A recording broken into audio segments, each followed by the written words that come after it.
Welcome back to Digital Dispatch. It's February 18th, 2025, and today we're diving into a topic I think you'll find really fascinating: how AI is driving financial inclusion in Indonesia. If you find this interesting, be sure to like and share it with anyone who might enjoy learning about the surprising ways AI is impacting Indonesia. Our main source today is an article by the CEO of Dana, an Indonesian fintech company, that's short for financial technology, published on the World Economic Forum website. It's packed with insights, so let's jump right in. Indonesia has seen this incredible surge in digital growth over the past decade. We're talking internet penetration close to 79%.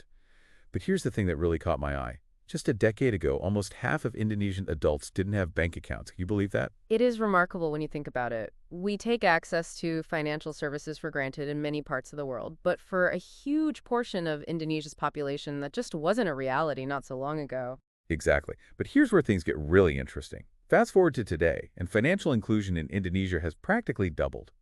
We're talking a jump from 49% in 2014 to almost 84% in 2023. That's like adding the entire population of Switzerland to the banking system 7 times over. It's a truly massive shift in a relatively short period of time. 7 times. It's mind-blowing, right? And this isn't just about people getting smartphones. The CEO of Dana makes a compelling case that AI is playing a crucial role in this financial inclusion revolution. Absolutely. What's fascinating is how AI is being used to personalize financial products. For example, Dana uses AI to analyze user data like spending habits and income patterns.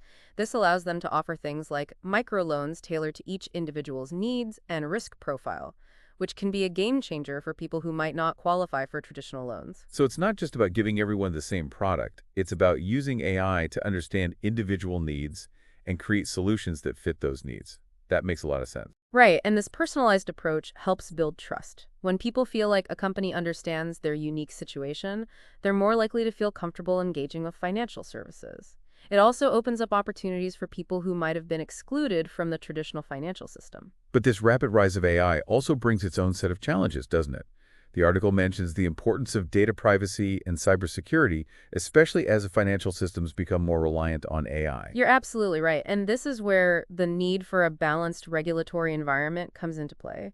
We need to make sure that these systems are secure and that people's data is protected while also fostering innovation. So it's about finding that sweet spot where innovation and responsibility intersect. Precisely. And Indonesia seems to be taking a proactive approach to AI governance. Can you give me some specific examples? Sure, the article mentions the Indonesia Payment System Blueprint 2025-2030, which aims to create a framework for secure and interoperable digital financial systems that can embrace AI responsibly. Okay, so that's about making sure different systems can talk to each other seamlessly. But how do they ensure that AI is being used ethically? Well, the Indonesian government has also introduced an AI code of conduct to guide the ethical development and deployment of AI. This code addresses things like fairness, transparency, and accountability. That's interesting. So they're not just focusing on the technology itself, they also putting guardrails in place to make sure it's used in a way that benefits everyone? Exactly. And the article emphasizes that this isn't just the government's job. It requires collaboration between fintech companies, policymakers, tech providers, and regulators. So it's a team effort and everyone has a role to play. That makes a lot of sense. It's like building a house. You need architects, builders, electricians, plumbers, and so on. That's a great analogy. And you need a blueprint to guide the construction process, which is where these frameworks and codes of conduct come in.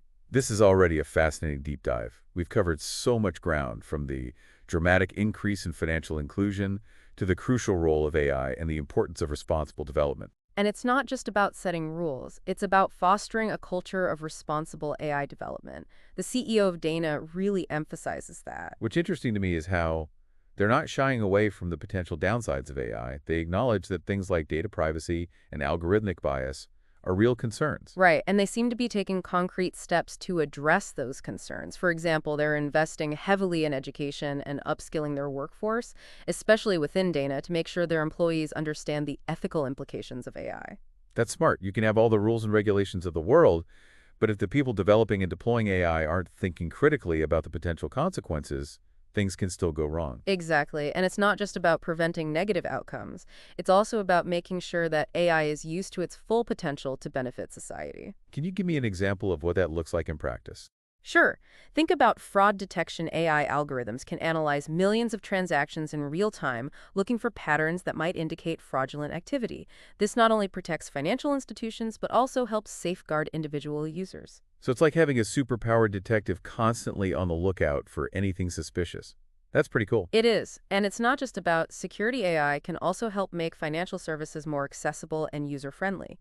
For example, virtual assistants powered by AI can provide personalized customer support, answer questions, and guide users through complex processes. That's especially helpful in a country like Indonesia, where many people might be accessing financial services for the first time. It can be intimidating, but having a friendly AI assistant to help you navigate the process can make a big difference. Absolutely. And it can also help to bridge the digital divide by providing support in multiple languages and dialects. So Indonesia seems to be doing a lot of things right when it comes to using AI for good. But are there any areas where they're still figuring things out? Of course, like any country grappling with complexities of AI governance, Indonesia faces its share of challenges. The article mentions the need for adaptive regulatory frameworks that can keep pace with the rapid evolution of AI. I imagine that's a tough balancing act, keeping up with innovation while also making sure that regulations are effective. It definitely is. And they also have to address issues like data sovereignty, ensuring that Indonesian data is protected and used responsibly. I'm starting to see why the CEO of Dana believes that collaboration is so crucial. It's not something any one entity can solve on its own. Exactly. You need government agencies, businesses, researchers, civil society organizations, and even individual citizens working together to create a future where AI benefits everyone. This has been a truly insightful conversation. Indonesia's approach to AI is a fascinating case study, but I think it's important to connect this back to the bigger picture. I agree. What can other countries learn from Indonesia's experience? What are the global implications of this approach to AI governance? Those are great questions. It seems like Indonesia is in a unique position to lead the way, given its diverse population, its large geographic spread, and the range of income levels within the country. That's right. The challenges they face are often mirrored in other emerging markets. So if they can find solutions that work in Indonesia, those solutions could potentially be applied elsewhere. So their experience could serve as a blueprint for other countries navigating the complexities of AI governance. Precisely. And it goes beyond just practical solutions. It's about adopting a mindset of responsible AI development, one that prioritizes ethical considerations alongside technological advancements. I think that's a really important takeaway. It's not just about building cool AI systems, it's about making sure those systems are used in a way that aligns with our values and benefits society as a whole. And that brings us to a crucial question. As AI becomes increasingly integrated into our lives in finance, healthcare, education, you name it, what role can we as individuals play in shaping its development and use? That's a big question. I feel like it's easy to get caught up in the hype or the fears surrounding AI, but ultimately it's a tool that we can choose to use for good or for bad. Absolutely. And I think it starts with awareness. The more we understand about AI, its potential, its limitations, its ethical implications, the better equipped we'll be to engage in informed conversations and make responsible choices. So it's not just about leaving it to the experts. Not at all. We all have a role to play in shaping the future of AI, whether it's educating ourselves, advocating for responsible AI practices, or simply being mindful of how we interact with AI systems in our daily lives. Every little bit counts. This has been a truly thought-provoking deep dive into the world of AI and financial inclusion in Indonesia. And I think it's left us with a lot to consider, not just about Indonesia, but about the global trajectory of AI as a whole. I couldn't agree more. Indonesia's journey offers valuable lessons for all of us as we navigate the uncharted waters of the intelligent age. To our listeners, we highly encourage you to check out the full article by the CEO of Dana on the World Economic Forum website. It's a fascinating read, and it might just spark some ideas about how you can contribute to the responsible development and use of AI. And as always, we'd love to hear your thoughts. Share your takeaways, your questions, and your hopes for the future of AI. Let's keep this conversation going. It's amazing to think about how much Indonesia's digital landscape has transformed in just a few years. I mean, we've gone from a situation where almost half the adult population didn't have bank accounts to one where financial services are becoming increasingly accessible thanks to technology, especially AI. It is a remarkable transformation, and what's particularly striking is that Indonesia seems to be approaching this technological shift with a sense of purpose. Not just embracing the novelty, but really considering the long-term implications. They're looking at how AI can be used to solve real problems and improve people's lives. It's like they're using AI as a tool for social and economic progress, not just as a shiny new toy. Exactly, and I think that's a really important lesson for other countries, particularly those in the developing world. AI isn't just something for wealthy nations to play around with. It has the potential to be a game changer for emerging economies. The CEO of Dana talks about this in the article, right? About how AI can be a force for good, especially in countries that are facing challenges like poverty, inequality, and lack of access to basic services. That's right. And they're not just talking about it, they're actually putting it into practice. They're using AI to create products and services that are tailored to the needs of the Indonesian population.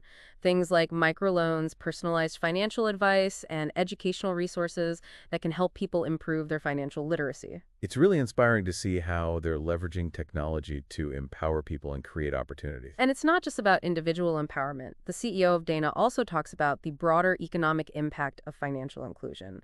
When more people have access to financial services, it can boost economic growth, create jobs, and reduce poverty. It's a win-win situation. So it's not just a feel-good story, it's actually a smart economic strategy. Precisely. And I think that's something that policymakers around the world should be paying attention to. Investing in responsible AI development and financial inclusion can have a significant positive impact on society as a whole. This has been an incredibly insightful deep dive into the world of AI and financial inclusion in Indonesia. And I think it's given us a lot to think about in terms of how we can use technology to create a more equitable and prosperous future for everyone. I couldn't agree more. Indonesia's journey is a testament to the transformative power of AI when it's used thoughtfully and responsibly. And it offers valuable lessons for the rest of the world as we navigate the exciting and sometimes daunting landscape of the intelligent age. To our listeners, we highly recommend checking out the full article by the CEO of Dana on the World Economic Forum website. It's a fascinating read and provides a lot more detail on the topics we've discussed today. And as always, we'd love to hear your thoughts, share your takeaways, your questions, and your own ideas about how we can shape the future of AI in a way that benefits humanity. Until next time, this is Digital Dispatch signing off.